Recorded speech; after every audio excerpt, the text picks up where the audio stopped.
searched his home, and what they found there should have changed everything. They seized 47 boxes of material. Inside were documents in Arabic, making notes, plans, and crucially, classified US military papers. The documents Ali Mohammed had stolen from Ray. Reportedly among the material were even copies of the training videos he had appeared in, with his face on. Think about what that means. The evidence linking an American soldier to a violent act was not lost. It was not hidden. It was sitting physically in boxes in police custody. And then those boxes were essentially set aside. Here is one of the hardest truths in this entire story. Sometimes intelligence failure is not a missing clue. Sometimes the clue is sitting in a box, unread, 47 boxes, and for nearly 3 years no one fully went through. What finally forced them open was a catastrophe. In 1993, a bomb exploded in the parking garage beneath the World Trade Center in New York, killing 6 people and injuring more than 1,000. Several of the people convicted in that attack came from the very same circle. Mohammed had been trained. What it do, folks? Only then. So I've always wanted to play Edge, bro. Investigators go back to the boxes and begin to understand what We they had to mean. edit this guy out. The man who connected those trainees to the U.S. Army was by then long gone. He was no longer just training a cell in New Jersey. He was working They directly good, play good, right?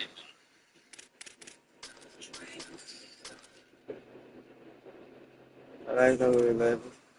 By the early 1990s, the network Mohammed served in Egypt had merged its people and its purpose with a newer, more ambitious organization. That organization was Al-Qaeda, led by Osama bin Laden, a name that, at the time, most known in the West would have recognized.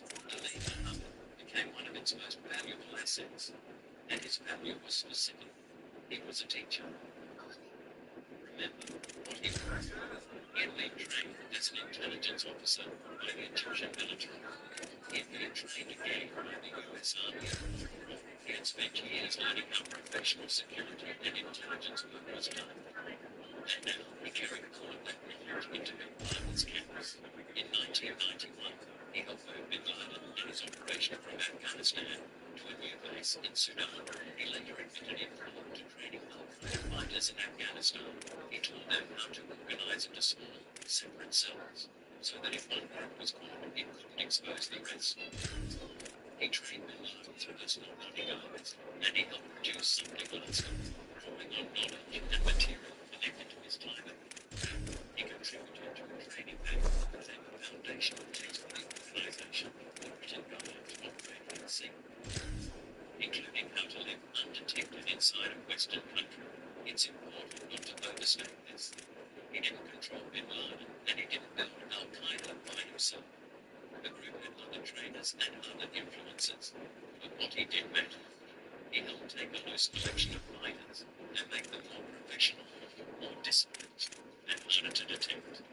He helped turn a network into something closer to a machine.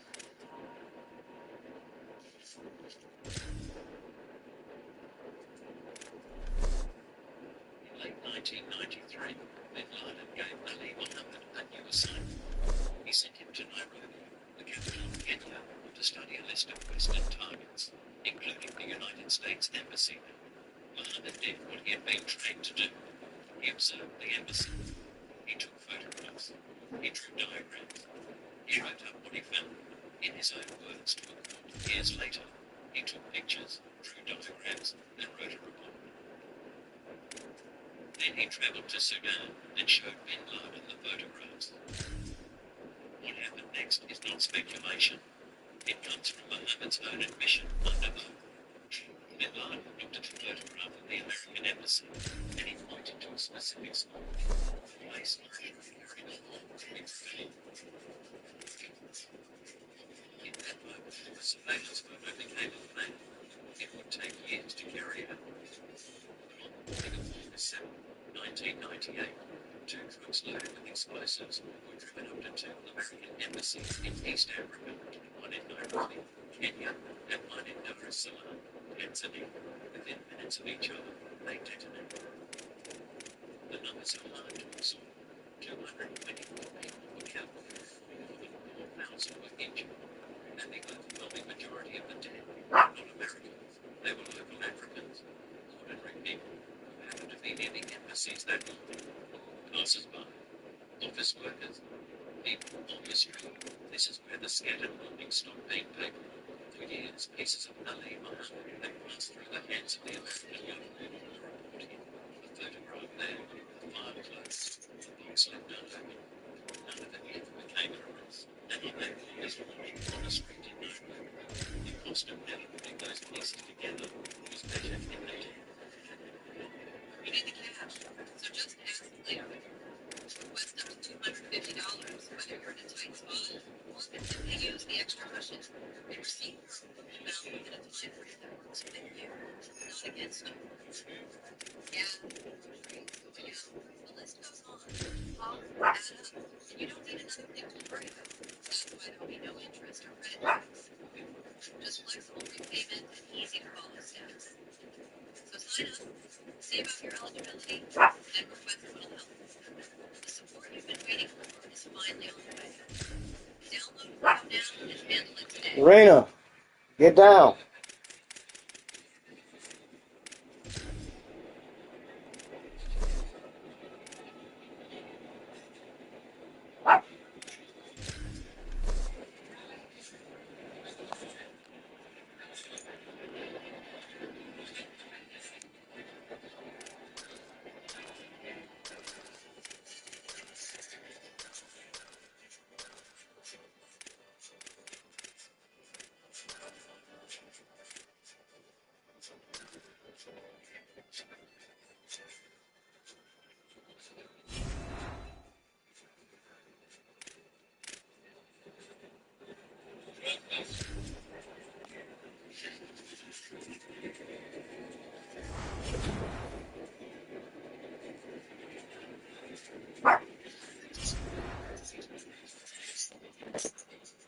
As we see, just as we see the axis of the terms, the language that we feel the international interest for another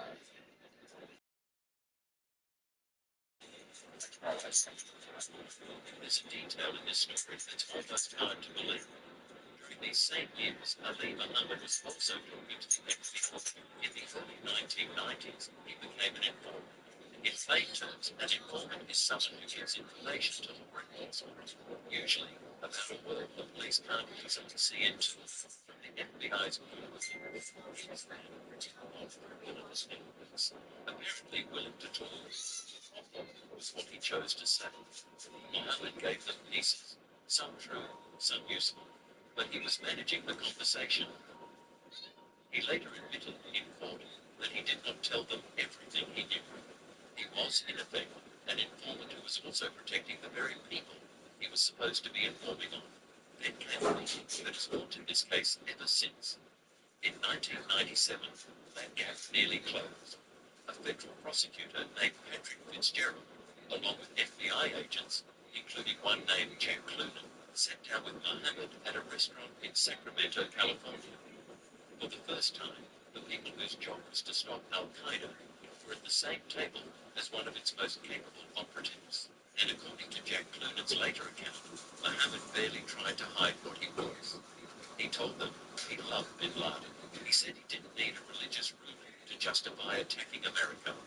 He made clear he had people he could call on, and that he could disappear if he wanted to. Again, according to Clunan, when the meeting ended, Fitzgerald turned to him and said that Muhammad was the most dangerous man I have ever met. And then Ali Muhammad got up, walked out of the restaurant, and went home. He was not arrested. 10 months later, the embassies in Nairobi and Dar es Salaam were destroyed. By the late 1990s, the American system was no longer holding scattered pieces in separate drawers. A prosecutor had now sat across a table from the man and looked him in the eye. They were close, closer than anyone had ever been to seeing the whole picture. But close was not the same as stopping.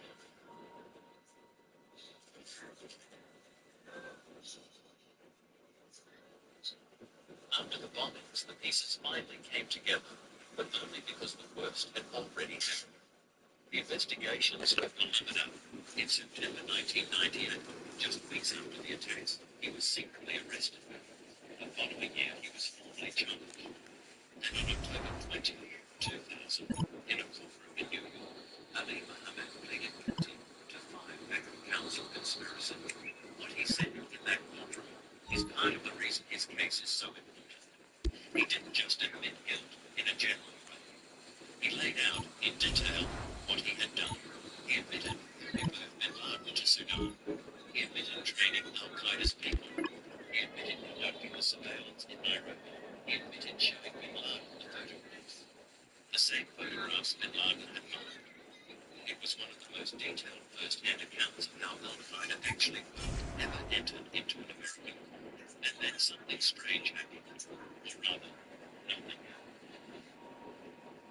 Ali Muhammad pleaded guilty in 2000, but he was never publicly sentenced. There's no public.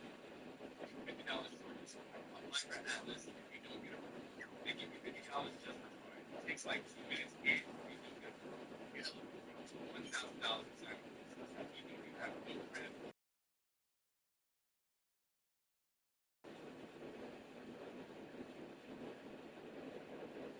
The assassination of Charlie Kirk, a moment caught on video and seen by millions of people around the world, shook the nation. A young father, husband, iconic figure, shot and killed in public. The murder was shocking. That gave the investigation and the arrest.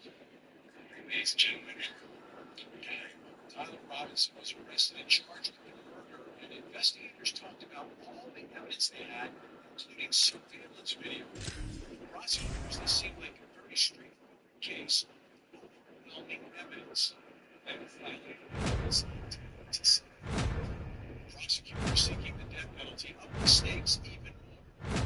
Then, something strange happened. Despite the powerful evidence made public, there was a surge of skepticism online that Tyler Robinson was just a patsy and not the real killer. But now we'll get to see and hear the evidence confirmed as prosecutors tried to convince the judge that there was enough evidence to try Tyler Robinson as a murderer. The preliminary hearing will be the first opportunity for the public to judge for themselves the evidence and determine if Tyler Robinson is in fact the man responsible for the assassination of Charlie Kirk. This is a story on it's about a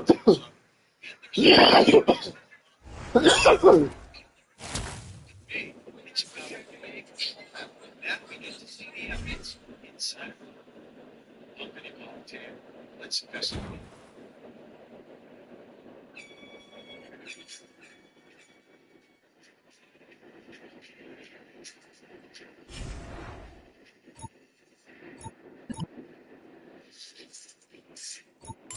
In this case, I always go back to the fact that Charlie Kirk was a father and a husband. A father and a husband first before he's anything else. This is the case. Children, father, wife, husband, the family that is very impacted throughout. Children's reviews, others' reviews. And that's the reality of this case. And that makes it no different than any other. The loved one has been killed. The family is impacted first and foremost. Charlie Kirk was a very spiritual figure.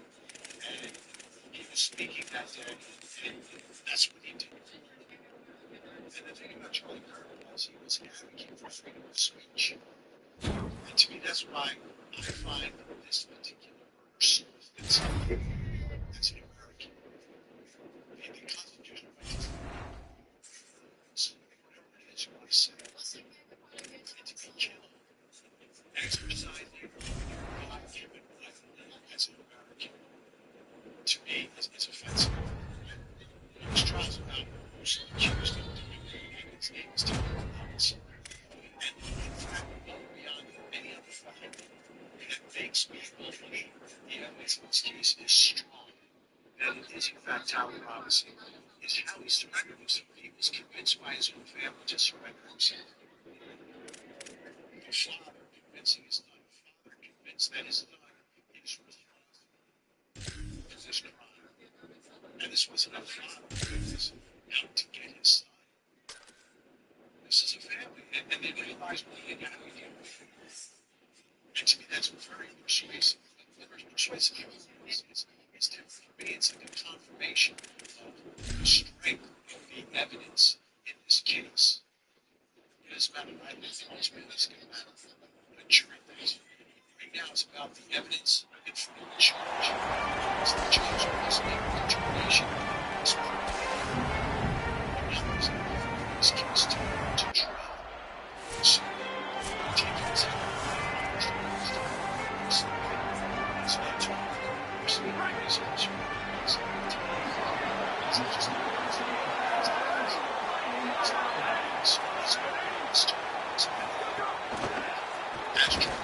and they'll stop him after a minimal pickup.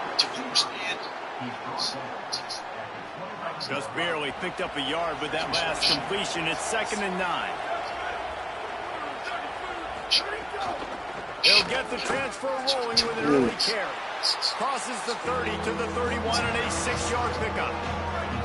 Big third down coming from their own 31. Defense tries to get off the field.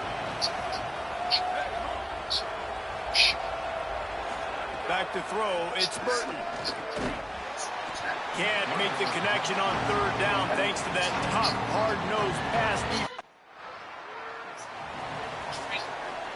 If you want to look on the bright side, at least you can pile up a bunch of yards if you can move the ball, because it is a long way to the end zone.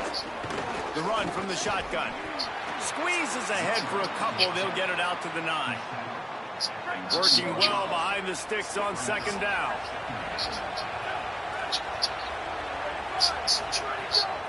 Back to the ground with the running back. Pushes the pile for a couple of yards down at the 12.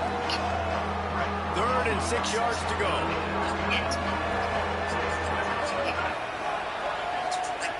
From the gun, wants to pass. Here's a heat. Just had to get rid of that one to save the yardage on 3rd down. You just love to see that from the quarterback. I know it's a big 3rd down, and more than anything, you want to throw a completion, keep your offense on the field, but when the defense wins and nobody's open, you got to just tip your hat. The punt team makes its way onto the field. This will be the 2nd time they've had to kick it away.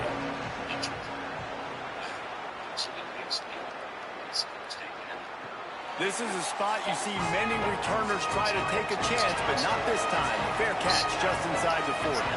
Here comes the Illini offense back onto the field. Didn't get anything done, 3 and out on their last series. They'll try to find a rhythm here. And it's incomplete. If you're going to take a hit like...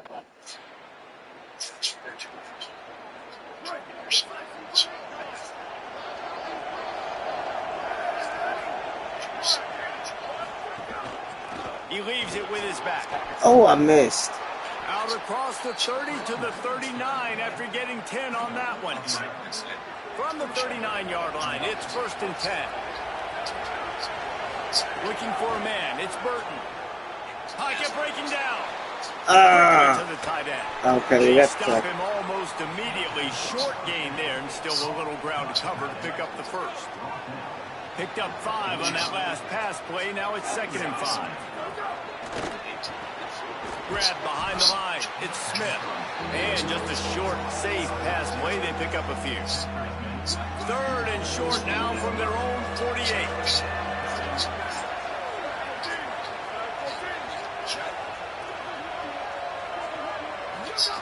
They'll try to pick up the 1st through the air. And that's incomplete. A defender all over him. Knocked the ball to the ground.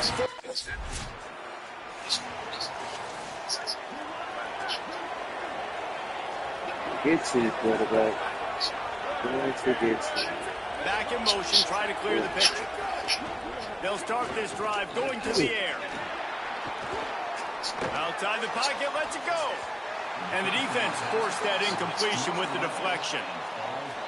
Yeah, I don't know if the quarterback got confused on 1st down. He might have thought the defense was going to be in man coverage that time, but they were in zone. They fooled him and just didn't seem like he had his eyes in the right place, was forcing that ball to his... Snagged it, and there's running room. Gets it all the way down to the 39-yard line. It'll be a first down. Here's this offense with a fresh set of downs. That's caught. It's Mims. He's brought down quickly. Minimal gain there. Still a bit short of the first down. And here comes the offense on second down. The play action fake. Makes the grab. They get him stopped, but the big gain has them on the doorstep. Let's mark it at the 13.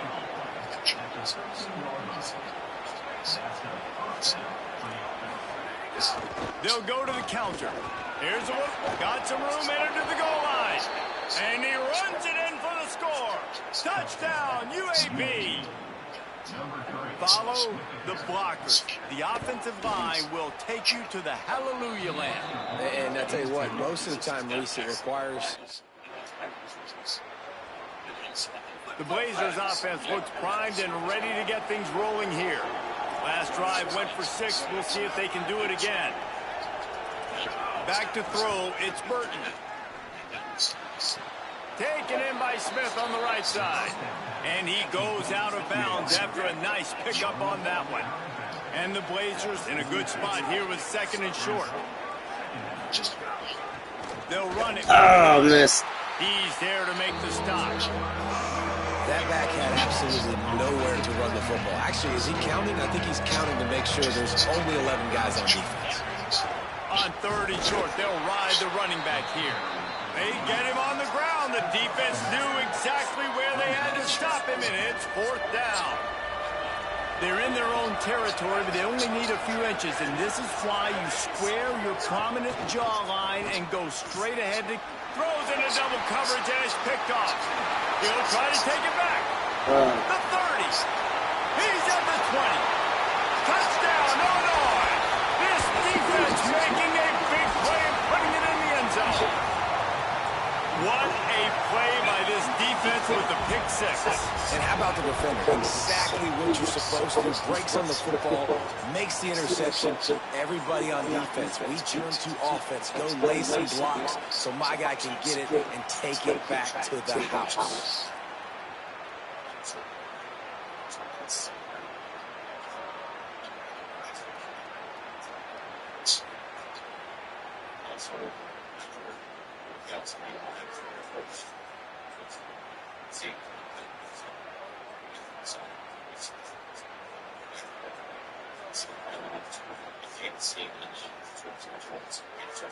On to attempt to try.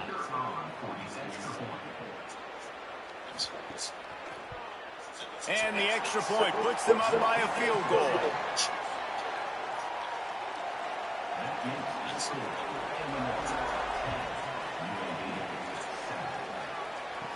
From inside his own 10, he'll try to help out their field position. Tackled and brought down right at the 20-yard line. Good coverage there. UAB has the ball back, ready to send the offense out to go to work. Well, the good news is they threw a touchdown pass last time. It was just to the wrong team, Jesse. Well, that's an unfortunate part of the game for We got quarterbacks, one but guess tackle what? so They do have it. So He's you've got to be still able to trying to get turn the started. page here and lead this offense. Well, I think you know this defense is going to be aggressive. They're going to jump routes. They're going to play aggressive. You got to take advantage of that. Maybe use that this time to your advantage. Well, he's linked up with his quarterback 4 times in this first half. Finally, they're not able to connect on that one. I think the defense has just had enough. I think they've said, you know what? You can throw it somewhere else, but you're not going to get it to that guy. We're going to have coverage helping out on that receiver. Doesn't quite make it to the first down marker.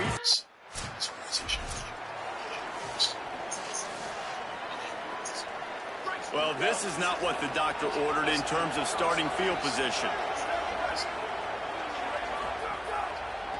On the move. Find some room, and that's what you want to get away from the goal line. A 5-yard pickup out to the 6. Halfway there on first down, it's 2nd and 5. Off the bootleg, wants to throw it. Oh, come on. I got to keep going. It's Ferguson. He'll be stopped at the I didn't 15. think that It'll status be a was first gonna down, work. and this defense misses an opportunity to keep them backed up close to the goal line.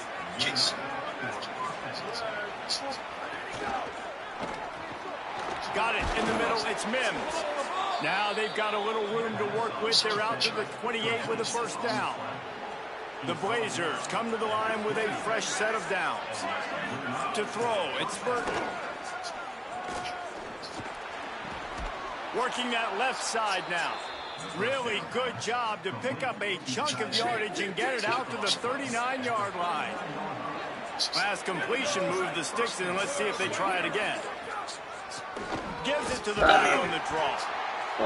The big fella in the middle, man. Those defensive tackles, they go such a long way in deciding and really stopping the other team's run game. Just forcing contact with those guards and those centers, owning the line of scrimmage, and getting running backs on the ground. 4 punts already, and they've got to convert here to avoid a fifth. From the gun on third down. Fires to the right. Makes the grab. He'll go out of bounds. They'll mark him down at the 31 and a big pickup on that one. And the Blazers moving quickly to the line. A nice passing game by this offense. The quarterback and the receiver on the same page, in time, in rhythm, creates the big play. And look at them. They're right back on the football, ready to run another play. They bring him down, but not before he's able to pick up the first down. The Blazers didn't start this drive with great field position, but they have moved methodically down the field. He's tackled right at the 10-yard line, and they're trying to cash in on this drive. Second down coming up on this red zone opportunity. Looking to fire. Pressure coming. Nowhere close on that one as he got drilled trying to deliver the football, and now they face third down. From the gun, wants to pass. Looking to the end zone. Touchdown, Blazers. Grab the short pass to put the 6 on the board. Man, diving catches always look sweet, but they look even sweeter when it's for a touchdown. That's shades of Desmond Howard back in the day, winning a Heisman Trophy and making catches against Notre Dame. That was unbelievable. So they'll decline the penalty. Man, oh man, those types of penalties just drive defensive coordinators crazy. Was fourth down, now first down. And he'll step across the sidelines after making a good gain on that one. Got 3 on first down at 2nd and 7. We've reached the 2-minute timeout, and they'll talk it over to see if they can build on this lead before halftime. So now it's 2nd and long.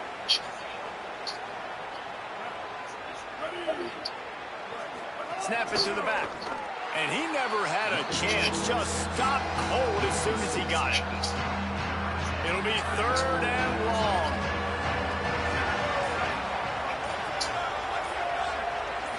Looking to throw, it's Burton. Fires to the wideout. Somehow got the screen into that traffic. He'll get it up to about the 32-yard line before he stopped, and it'll be first down. Wants to throw it again. Right down the middle. On target to the left. And he's to the 48-yard line. That'll be good enough for a first down. After picking up a couple of first downs already on this drive, they'll snap it from close to midfield. Well, you can't throw it much better than that. You've got an in-breaking route coming from the right-hand side, and there wasn't a big window to squeeze that football into, but really nice job on the timing. He threw it at the perfect moment. Puts it only where his guy can make the catch, and they get a big first down.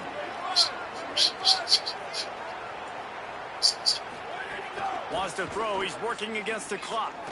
He uncorks one deep. It's broken up. They took a shot, and he was equal to the challenge to knock it away. How aggressive might this play call be on 3rd and short from the 46? Right on the money. Gets it to the 37. Clock stops to move the chains. And the Blazers come to the line with a fresh set of downs thanks to that last connection in the passing game. They'll send the back in motion. Looking downfield on first down. He just got rid of that one to save the down. Didn't see anything he liked. Behind the chains now on 2nd and long. these things. They'll run play action. Got away from trouble and got rid of it. Finds his man. It's Brown. Tackle is made at the 27. Let's give him 10 yards on the play, and it is enough for a first down. Timeout taken by the offense. Firing that weapon. Okay. Again, powerful evidence, great police work. Let's take a look now at the cross-examination. Again, it's a preliminary hearing. I mean, odds are always against the defense, but one thing they want to do is sort of flush out some of the testimony, flush out some of the issues and lock people into their testimony. Let's see what she focuses on in her cross-examination. So I believe in your report, you also don't state whether you don't mention anything about thinking it came from the Lucy building or anything like that, right? I recognize where I saw the empty holsters when I think I actually said that in there where I see the empty holster that I realized the line of sight. Okay, so let's talk about that holster for a minute. So you heard the shot, and you only heard one shot, correct? Yes. And then you came down from the walkway above the tent, right? Yes. And you came down to really the grassy area that we've all been looking at, the courtyard. Yes. There was kind of chaos, people running around. Yes. And while you were down there, you saw what you said was an empty holster. Yeah, I was kind of peeking out and making sure that the evidence was preserved. About towards the top, after a little bit, I saw an empty holster sitting there. And when you say towards the top, can you be specific and tell us where you were? So, on the south side in the courtyard, there's tiers of seating where the grass is different levels. I was towards the top, maybe just right before the cement is where everybody's standing, so there's different levels. It was towards the top on the grass. And when you saw the holster, can you describe to me what it looked like? An empty concealed holster. For what type of weapon? Pistol. And did it have any markings on it? I didn't even know. I thought it was. And what happened? I have no idea. Did you ever take custody of it? No. Did you ever tell anyone else to take custody of it? No. You just left it on the grass? I did. What are you doing? Was it ever fingerprinted to you? The defense always has to look for talent anywhere they can. You have a They black always look like they don't know what they're doing. They botched the scene. We can't trust anyone. That's a typical defense when you don't have much else. Will the defense actually go there, right? And so, oh, the first guy you got, that's the suspect. That's the person responsible. I can't imagine how they would. I can't imagine them would point the finger at this guy who was stopped and cleared based upon ballistics and everything else. But it doesn't, the defense will make anything you do look like you're not doing your job. And you just left it. Of course he left it there. They had that person in custody or questioning him.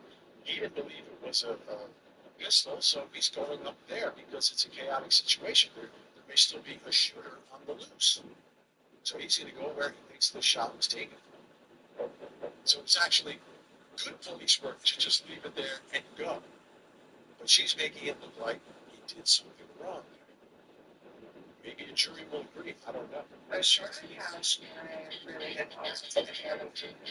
So, I use those credits on the air at the time.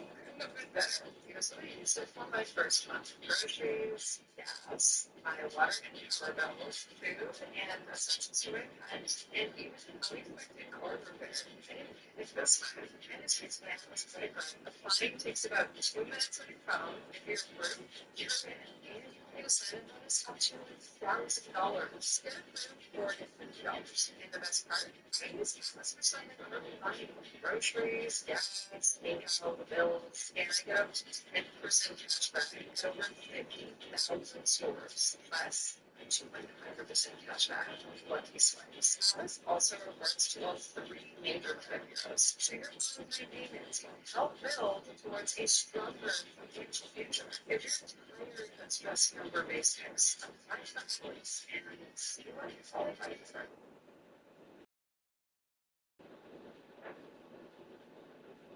You need the cash, so just ask Leo. Request up to $250, whether you're in a tight spot, or can simply use the extra cushion and receive your not against you. Gas, groceries, going out, the list goes on. The costs add up, and you don't need another thing to worry about. That's why there'll be no interest or credit checks. Just flexible repayment and easy to follow steps. So sign up, see about your eligibility, then request what'll help. The support you've been waiting for is finally on the way. Download Clio now and handle it today.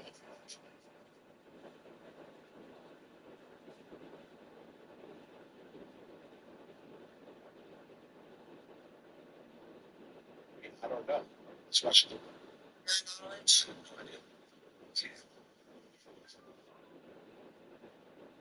Yeah, I think this is going to be one of those cases. I don't know if the defense will point the finger at someone else or just kind of point it all over the place, saying the scene was so chaotic, the investigation was sloppy, you can't trust the evidence. Obviously, there's a lot of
Right.